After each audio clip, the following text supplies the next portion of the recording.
Ayyappa homeo clinic సమర్పించి దుమ్దాం ముచ్చట. ఇయాల్టి మన దుమ్దాం ముచ్చట్ల మస్తుగానే ముచ్చట్లు పట్టుకొని వచ్చిన. ఇక ఆలస్యం చేయకుండా చెప్పుకుందాం పారి. అసలు విలేకరులు అంటే మన తెలంగాణ సర్కారు ఓర్వదా? ఇగో గిట్లనే అంటుర్రోళ్ళ విలేకరుల సంఘపోళ్ళును జనాలు. ఏదో వార్త చెప్పినందుకు ఎన్టీవీ విలేకరులను నడియాం రాత్రి అరెస్ట్ చేసిర్రు. ఆఫీసులకు వచ్చి ఆగమాగం చందనం చేసిర్రు.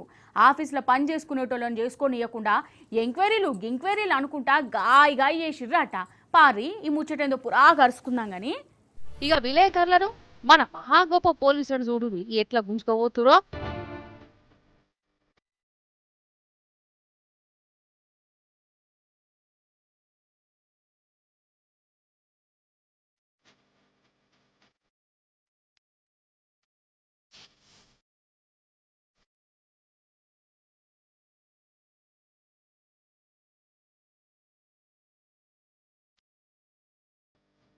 చూసినవా, నడ్యాం రాత్రి ఎయిర్పోర్ట్ లో బాల్మీటికి అరెస్ట్ చేసిరు. ఇంకో విలేకరునేమో ఆఫీస్ నుండే మెడకాయ మీద చేయి పెట్టి మరీ గుంజుకోబోతురు. ఆ ఊరి ఇంకున్నది కథ.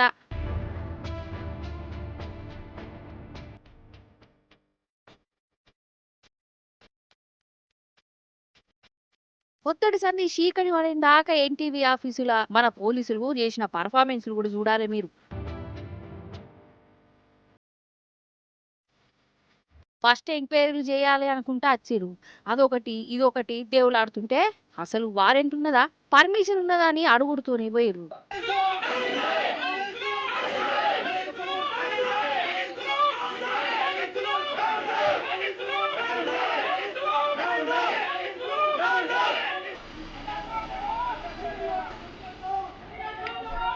మళ్ళీ వచ్చిరు, మళ్ళా ఏదో కాగితం రాసిచ్చిరు. ఇక ఆఫీస్ అంతా గాయ చేసినంత పని చేసిరు. ఇదేంది, మమ్మల్ని కొలువులు చేయనియరని అడిగిన వాళ్ళను ఎక్కువ తక్కువ మాట్లాడితే మిమ్మల్ని కూడా జైలుకు తోలుకపోవడే ఉంటదని రుబాబు చేసిరట.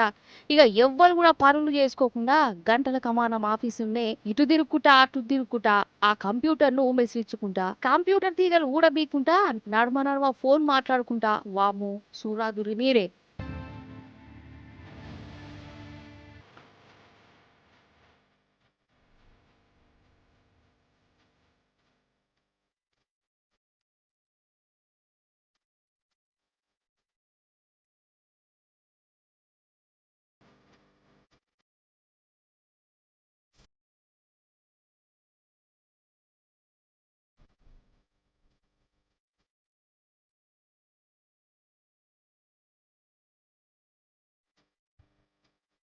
మొత్తం 5-6 గంటల సేపటి దాకా మీడియా ఆఫీసులకు తెలియజేసిరోలా అసలు ఏంది, విలేకరుల మీద కత్తి పట్టుడేంది, కచ్చ పెట్టుకునుడేంది. అరే అరే ఏదైనా వార్త తప్పైతే తప్పు చెప్పిరని అనాలే, నోటీసులు ఇవ్వాలి, ఖండించాలి. కానీ గిట్లా అరెస్టులు చేసుడు, వార్తలు చెప్పినోళ్లను విలేకరులను గొర్ర గుంజుకపోవడం ఏంది. ఇక విలేకరులను పోలీసులు కోసం ఉంచుకుంటున్నారని ఎరుక ఉంటుంటే బీఆర్ఎస్ పార్టీ వాళ్ళకు ఇచ్చిందోళ్ళ విలేకరుల మీద ఈ దౌర్జన్యాలు మానుకోవాలని ధర్నాలు చేసిరు. మాజీ మంత్రి తలసాని సీనన్న ఎన్టీవీ ఆఫీస్ కు పోయి వాళ్లకు ధైర్యం చెప్పింది. సర్కార్ చేస్తున్న పని ఇది ముమ్మాటికి తప్పేనని, ఇసంటి పనులు మానుకోవాలని గరమైండు. జర్నలిజం మీద గొంతు నొక్కేటువంటి ప్రయత్నం చేయడం దుర్మార్గమైనటువంటి చర్య. అరే వాళ్ళేమన్నా దొంగల రౌడీలా మేము చూడడానికి వస్తామంటే ఇవ్వాలనంట హాలిడేనంట. అంటే పోలీస్ డిపార్ట్మెంట్ కూడా హాలిడే ఉన్నదా? పోనీ హాలిడే ఉంటే ఉన్నది, కనీసం మేము వాళ్ళని చూస్తామంటే చూడనియనంట, మాట్లాడినారంట. ఇదేం ప్రజాస్వామ్యం? పోలీస్ డిపార్ట్మెంట్ కూడా ఎన్టీవీ ఆఫీసులో 3-4 రోజుల నుంచి తనిఖీలు చేస్తుండ్రని, ఇప్పుడు కూడా తనిఖీలు చేస్తుండ్రని ఏం అవసరం ఉందండి? వాళ్ళేమన్నా పారిపోయే వాళ్ళ, దొంగల, సీనియర్ రిపోర్టర్స్ వాళ్ళని ఈ విధంగా మీరు అమానుషంగా అరెస్టు చేయడం అనేది దుర్మార్గమైనటువంటి చర్య. రాత్రిలో పూట ఇంటికి పోవడం, పాప మా కుటుంబం ఆ పిల్లలు ఒక భయానకమైనటువంటి వాతావరణం, పండుగ వాతావరణంలో ఆ పిల్లలు మా తండ్రి ఏడే అని ఆ తల్లి అడుగుతుంటే వాళ్ళని అరెస్ట్ చేసిండ్రని లేకపోతే అక్కడ ఉన్నారని ఈ విధంగా సరైనటువంటి పద్ధతి కాదు. రాజ్యాలు చూసినాం, రాజులను చూసినాం, రాచరికం చూసినాం, అన్ని కొట్టుకుపోయినాయి దేశం లోపల, ప్రపంచం లోపల. ఇది సరైనటువంటి పద్ధతి కాదు. అంటే ఈ రోజు ఒక రాచరికమైనటువంటి పరిపాలన కొనసాగుతుంది.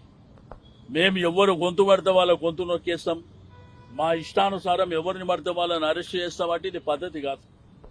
తెలంగాణ రాష్ట్రంలో, ఆంధ్ర రాష్ట్రంలో ఉన్నటువంటి జర్నలిజం మిత్రులకు అందరికీ నేను రిక్వెస్ట్ చేసేది ఒకటే, అందరూ ఒక ప్లాట్ఫామ్ మీదకి రండి. ఇటువంటి రేపు మీ మీద కూడా జరిగేటువంటి ప్రమాదం ఉన్నది. కొంతమంది ప్రభుత్వానికి వత్తాసు పలికే వాళ్ళకు కూడా రేపు ఇది పరిస్థితి వస్తే మరి మిమ్మల్ని కాపాడే వాళ్ళు కూడా ఉండే పరిస్థితి ఉండదు, గుర్తుపెట్టుకోండి. విలేకరుల మీద రేవంత్ సర్కార్ చేస్తున్న ఈ రుబాబును జనాలదే కాదు ఆఖరికి షేయి పార్టీ లీడర్లకు కూడా నచ్చుతలేదటనులా మన జగ్గారెడ్డి సార్ కూడా ఇది కరెస్టు తరికగానే కాదని అన్నాడు. గిట్లా అరెస్టులు చేసుడు తప్పేనని సొంత పార్టీ సర్కార్కి సురుకులు పెట్టిండు. ఎవరైతే ఛానల్స్లలో వేసారో వాళ్ళ పిలిచి ఎంక్వైరీ చేయండి. కానీ అర్ధరాత్రి పూట, రాత్రిపూట 11:30కు, 12 గంటలకు, 1 గంటలకు ఎక్కడ పడితే అక్కడ ఆ జర్నలిస్టులను అరెస్ట్ అనేది కొంత ఒక భయంకర వాతావరణానికి ఇది దారి తీస్తుంది. అర్ధరాత్రి జర్నలిస్టులు అరెస్టు అనేది ఒక భయంకర వాతావరణానికి ఇది దారి తీస్తుంది. దీని మీద సిట్ అధికారులు, డీజీపీ గారు అధికారులు అందరు కూడా నేను గవర్నమెంట్ కూడా ముఖ్యమంత్రి గారితో కూడా వారు కూడా అందరితోటి అధికారులతో మాట్లాడమని నేను కోరుతున్నా. అంటే కమిటీ అది, మీరు ఎవరి మీద అయితే ఉందో వాళ్ళని పిలవండి, నోటీసులు ఇవ్వండి, పిలవండి. వాళ్ళని ఇన్ఫర్మేషన్ ఏది కరెక్ట్ ఏది రాగు, మీరు ఈ వార్తలు ఎట్లా ఇచ్చారు అని ఎంక్వైరీ చేయండి. దాని తర్వాత మీరు కేసులు చేయండి. కానీ మీరు డైరెక్ట్గా అర్ధరాత్రి పూట అరెస్టులు జర్నలిస్టులు చేసేసరికి అయితే ఒక యుద్ధ వాతావరణానికి దారి తీయొద్దని సిట్ అధికారులు కోరుతున్నా. తక్షణమే ఈ అరెస్టులు అనేది ఆపండి, జర్నలిస్టులు అరెస్టులు అనేది ఆపండి. టీవీ ఛానల్ ఆఫీస్లా పోలీసుల పనితనం గట్లున్నది కదా. అసలైతే వీళ్ళు ఎన్నుకుంటూ నడిపించేది రేవంత్ సార్ అన్నట్టు కాదు. ఇదే మాట అంటుర్రు. ఇప్పుడనే కాదు, ఏమంటే షెయ్యి పార్టీ ప్రభుత్వం అధికారంలోకి వచ్చిందో అద్వర్సంది విలేకరుల మెడకు కత్తి పెట్టినట్టే చేస్తుంది సర్కారు. పాలనలా తప్పులేమన్నా ఉన్నాయో చెప్తుంటే సర్కారు ఓర్వనే ఓర్తలేదు. ఒకలా ఇద్దరా ఇప్పటికీ 100 మంది విలేకరుల మీద కేసులు పెట్టింది కాదు ఈ సర్కారు. అసలు షెయ్యి పార్టీ ప్రభుత్వానికి విలేకరులంటే ఎందుకంత భయం కావచ్చు, ఎందుకంత కోపం? జనం తరపున మాట్లాడితే పాపం ఇక వాళ్ళను జైలను కూడా కేసులు పెట్టుడే. ఆడోళ్ళు మొగోళ్ళన్న తేడా లేదు. గింతగానం కచ్చనా, గింతగానం కోపమా? అరే మీడియా అంటే మన సమాజానికి 4వ స్తంభం అసొంటిది. జనాలకు మంచేదో షేడేదో, అసలు లోకంలో ఏమైతున్నదో, అన్యాయాలు ఏం జరుగుతున్నాయో, ఫాయిదా ఏంటియో అవన్నీ చెప్తుంది. కానీ అట్లా చెప్పొద్దట, చెప్పుడే పాపం అన్నట్టయింది. ఎవరైతే మన తెలంగాణ సర్కారును నిలదీసి వార్తలు చెప్తారో ఇక వాళ్ళని అరెస్ట్లే చేస్తాండు. టీవీ ఛానల్ అనే కాదు, యూట్యూబ్ విలేకరులను, ఆఖరికి సోషల్ మీడియాలో పోస్టులు పెట్టిన సాదాసీదా జనాలను కూడా బెదిరిస్తుర్రు, కేసులు అవి పెడుతుర్రు. ఇంకో బాధ కలిగేది ఏంటంటే రేవంత్ రెడ్డి గారికి ఈ మిడ్ నైట్ ఏమంటారు చూడండి, రాత్రి కాగానే కొన్ని సినిమాల్లో ఇట్లా అయిపోతారు చూడు మనుషులు. 12 కాగానే మనిషి, రాత్రి 12 కాగానే మనుషుల్లో ఇట్లా మారిపోయి అప్పుడప్పుడు సినిమాల్లో చూస్తుంటాం. ఏది కొన్ని ఆ సినిమాలు ఉంటాయి, ఏం సినిమాలు, క్రైమ్ హారర్ సినిమాలు ఉంటాయి చూడు. అట్లాంటి లక్షణం ఏదో ఉన్నట్టుంది రేవంత్ రెడ్డికి. అరాచకవాది నిద్రలేస్తాడు రేవంత్ రెడ్డిలో. కోర్టు సెలవులు ఉన్నప్పుడేమో హైడ్రా కూల్చివేతలు. కోర్టు ఇవాళ శనివారం అనగానే పొద్దుగాల జేసీబీ వస్తుంది కూలగొట్టనికి. అర్ధరాత్రి సమయంలో జనాల మీదకి పోలీసులు.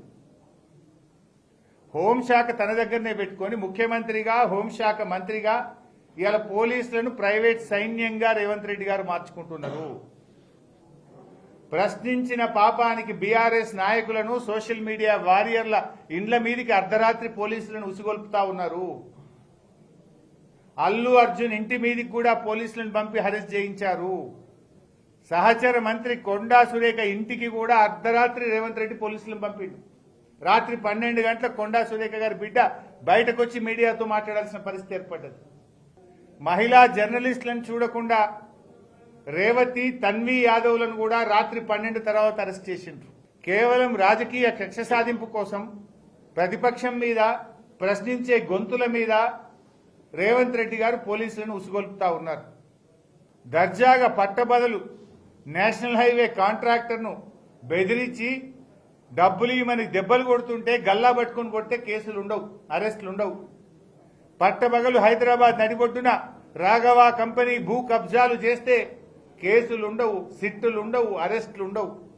మొత్తం మీడియాను తన చెప్పు చేతుల్లో ఉంచుకునే విధంగా, మీడియాను భయపెట్టే విధంగా ఇలా రేవంత్ రెడ్డి గారు వ్యవహరిస్తా ఉన్నారు. కాదు, పాలన చక్కగుంటే అసలు విలేకరులకు ఎందుకు భయపడాలి? విలేకరులు చెప్పే వార్తలు అబద్ధాలైతే అబద్ధమని చెప్పాలి, ఖండించాలి, నిజాలేందో బయటకు చెప్పాలి. గట్లా కాదు గిట్లా అని జనాలకు కూడా ఎరక చేయాలి. గంతేగాని కేసులు జైళ్ళు అనుకుంటే బెదరగొట్టుడేంది? అంటే ఏం చేయకుండా భజన చేసుకుంటూ ఉండాలనా ఎట్లా? అర్ధరాత్రులు అపరాత్రులు ఇండ్లకు పోయి దౌర్జన్యాలు చేసుడు, ఊర్లకు పోయేటోళ్ళని ఆపి మరీ జైలుకు పంపుడు, గిదేం తరీక, గిదేం నియతి, గిట్టనే గరమైతురు.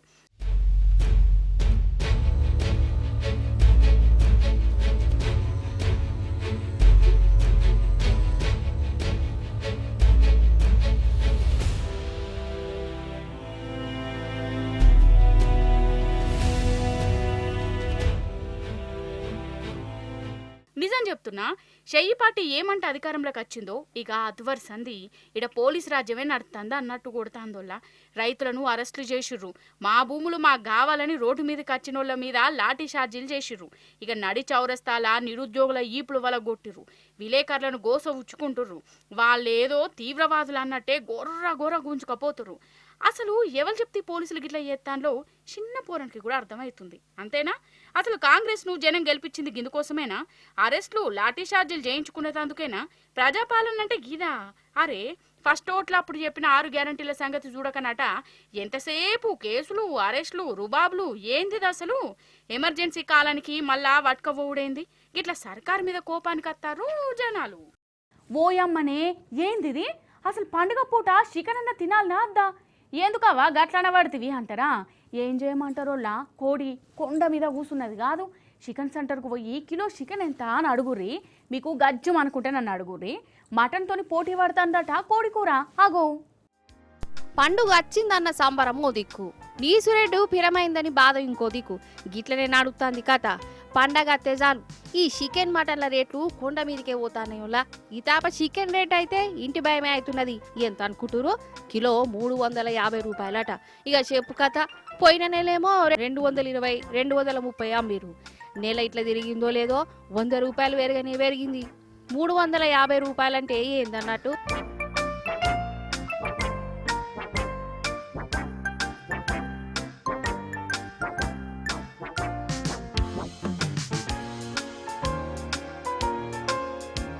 ఇక మటన్ ఏమైనా తక్కువనా? అసలు చికెన్ రేటు పెరుగుతూనే మటన్ దిక్కు చూస్తారని తెలియదా?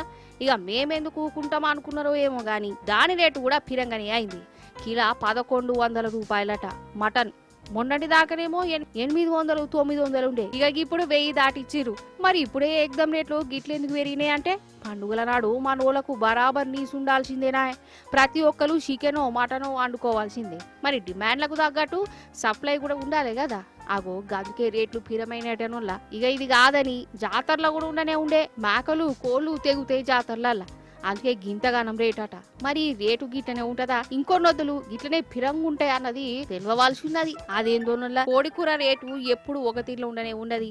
దినదిన పెరుగుతుంది తగ్గుతుంది.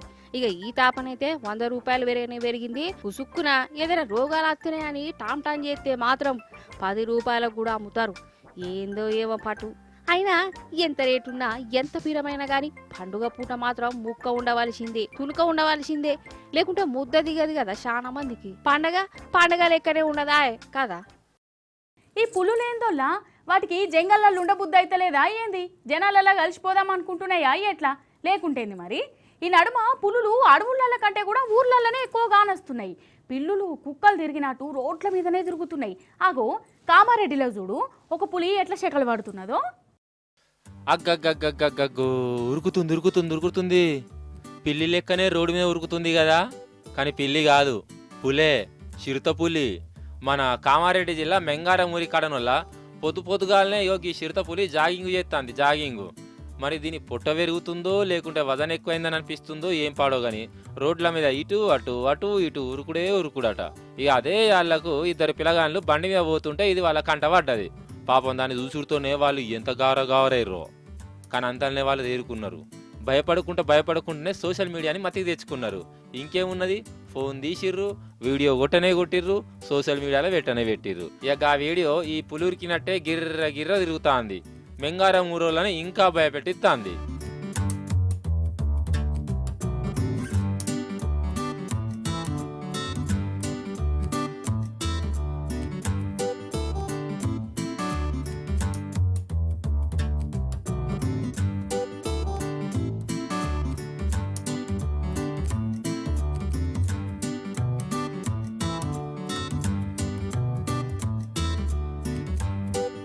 అసలైతే 2 నెలల సందే ఈ ఊరు చుట్టుముట్టే తిరుగుతుందట ఈ చిరుతపులి. ఇక వేరే ఊరికి పోయింది కావచ్చని అనుకున్నారట ఇక్కడ జనాలు. ఇక పొద్దుగానే దీన్ని దర్శనమైనాక ఇక వీళ్ళు నిద్ర పోతే ఒట్టు ఎప్పుడు ఎవరింటికి కత్తదో ఏం పాడో అని జాగారం చేస్తానులట జాగారం. ఇప్పుడు భార్య పాయిరం భర్త త్యాగం ఈ కాన్సెప్ట్ మీద చిన్నపాటి ముచ్చడే చెప్పాలి. అసలు ఆల్మగలు అన్నప్పుడు కీసులాటలు అయితేనే ఉంటాయి కదా. కొందరైతే పానాలు తీసే కాడికి కూడా పోతుర్రు. ఎన్ని చూస్తలేమి నడుమా. అయితే ఒక ఊర్లే ఒక పెనిమిటి ఉన్నాడు వాళ్ళ ఇంటామె కోసం అసలు ఏమన్నా త్యాగమూర్తి అయిపోయిందా. ఇక పెనిమిటి చేసిన ఆ పనికి ఊరోళ్ళు త్యాగరాజు అని కూడా పిలుచుకుంటుర్రు ప్రేమగా. ఇంతకు అంత పెద్ద త్యాగం ఏం చేసిండబ్బా? ఇంటామకు కిడ్నీ ఇచ్చిండా లేకుంటే కార్యాలు ఘోషిచ్చిండా అని అంటారా? ఏందో అరుచుకుందాం పారి. ఇగో గీననేగా త్యాగరాజు, త్యాగాల మూర్తి. ఇంటామెనే త్యాగం చేసిన పెనిమిటి. ఇంతకు ఈయన ఏం చేసిండంటారా? చూడు రిషిత్రం.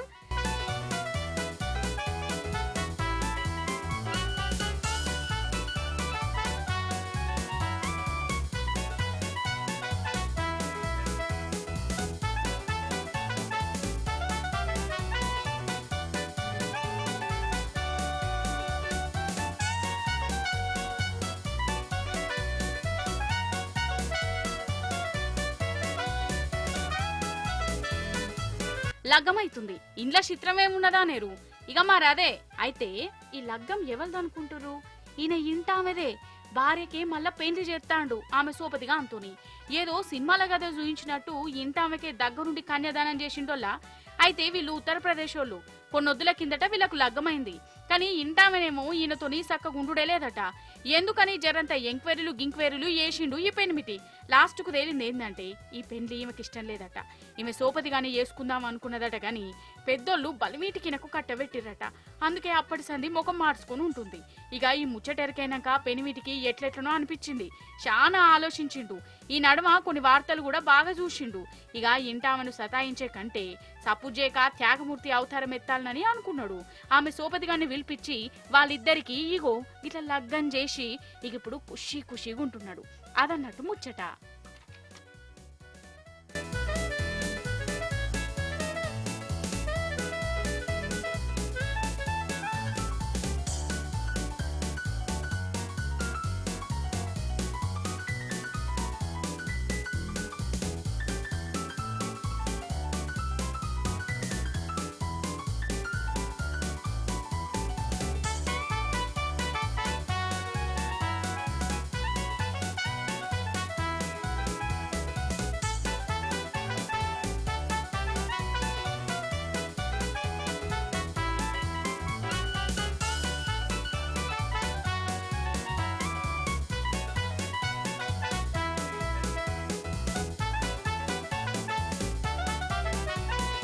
ఆలుమగల ముచ్చట చూసిర్రు కదా. ఇక ఇప్పుడు కూడా గసంటి ముచ్చటనే చెప్పాలి. కాకపోతే ఉల్టా పల్టా ముచ్చట అన్నట్టు. అత్త మీద కోపం దుత్త మీద తీసినట్టు ఒక పెనిమిటి ఇంటామ మీద కోపం పెట్టుకొని ఏం చేసిండో ఏరికేనా చూడు మీరేగా. ఈడ రోడ్డు మీద ఒక కుటుంబం నడుచుకుంటూ వస్తాంది. పాపం ఒక తల్లి పిల్లలు తీసుకొని పోతుందోల్లా. అంతనే ఏమైందో చూడు.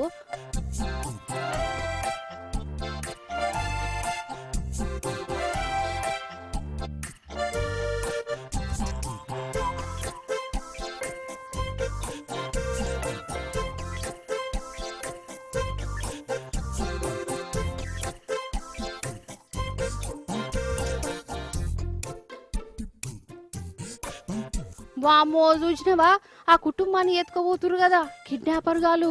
పట్ట పగిలిటి ఆడవాళ్ళను పిల్లలు బాల్మీటికి ఎత్తుకుపోయిర్రు. అసలు వాళ్ళెందుకు కిడ్నాప్ చేసిరు కావచ్చు. వాళ్ళు పెద్ద పైసలు ఉన్నోళ్ళ లెక్క కూడా కానొస్తలేరాయే. అంతే కదా. ఇక గిట్లా రోడ్డు మీద అందరు ముంగట్నే కిడ్నాపర్లు గాలు ఎత్తుకోబోతుంటే జనాలకు గాజుమన్నది. ఇక పోలీసులు దర్యాప్తులు ఎంక్వైరీలు చేసిరు. సీసీటీవీలో అవి ఇవి చూసిరు. ఆఖరికి ఈ కిడ్నాపర్ గాడెవడో ఎరికేంది. ఎవరో ఎరికేనా ఇగో ఈమె పెనిమిటేనట. అరే అవ్వంటే పెనిమిటే. ముగ్గురు గుండగాలతోని సుపారీ మాట్లాడుకొని ఇంటామెను పిల్లలను కిడ్నాప్ చేయించిండట. ఎందుకయ్యా అంటే ఏం చెప్తాం, ఇంటింటికి రామాయణం గట్టున్నది మరి. అయితే ఒకలంటే ఒకరు ఓర్చుకొని ఓసుకోరనలా ఇక దినాం లొల్లులు జౌడాలు. ఈ పెన్మిటేమో సతాయించుడట. ఈ సతాయింపులతోని ఇంటి ఆమె పిల్లలు తీసుకొని అవ్వగారింటికి పోయింది. ఇక పెన్మిటి ఎంత కంతిరేషం వేసినా ఇంటి ఆమె లేకుంటే మాత్రం ఉండలేడు కదా. ఇక వీనికి కూడా పిసలేసింది. ఆమెను బతుములాడుకున్నాడు, ఇంటికి రమ్మని పోరలను బుజ్జగరిచ్చుకున్నాడు. అయినా వాళ్ళు ఇన్లే. ఈ మెంటలోతో ఉండే కన్నా గిట్లా ఉండు న్యాయమే అనుకున్నారు. కానీ ఆ పెన్మిటి ఊకోలే. ఇక డైరెక్ట్ వాళ్ళను కిడ్నాప్ చేయించిండు కంతిరోడు. ఇక వీంది ప్రేమ అనుకోవాలన్నా కంతిరేషం అనుకోవాలన్నా ఈ కిడ్నాపర్ ఎవడో ఎరికైనాక పోలీసులకే కరెంటు షాట్ కొట్టినట్టయింది. ఈ కిడ్నాపర్ పెన్మిటిని పట్టుకుందామని వాళ్ళింటికి పోతే వాడు ఏడుకో పారిపోయిందట. గట్లున్నది కథ. అన్నట్టు ఏడ జరిగిందో చెప్పలే కదా. మన కడగాదుల్లా గా మధ్యప్రదేశ్ రాష్ట్రంలో ఉన్న ఒక ఊర్లనట. ఇక ఇంకొక్క ముచ్చటున్నది. గా ఒక్క ముచ్చట అయిపోతే సిద్ధం అవుతుంది సుదురటు పారి. ఏదో ఒకటి చెయ్యాలి. సోషల్ మీడియాలో వైరల్ కావాలని చెప్పి పిచ్చి పిచ్చి పనులన్నీ చేస్తున్నారు. దీనికి అక్కడికొచ్చేది కాదు, పనికొచ్చేది కాదు. పనికి మానేర పనులు ఎప్పుడు ముందుంటారు కదా. ఏమి లైకులో ఏమో తెలియదు, కానీ లైకుల కోసం పానాల మీదకు తెచ్చుకుంటురోలా. రైలు కనిపించిండు కదా, ఎందుకో ఆపుతున్నాడు అనుకుంటురా, లేదా పక్క స్టేషన్లో పచ్చ జెండా పట్టుకొని అనుకుంటురా.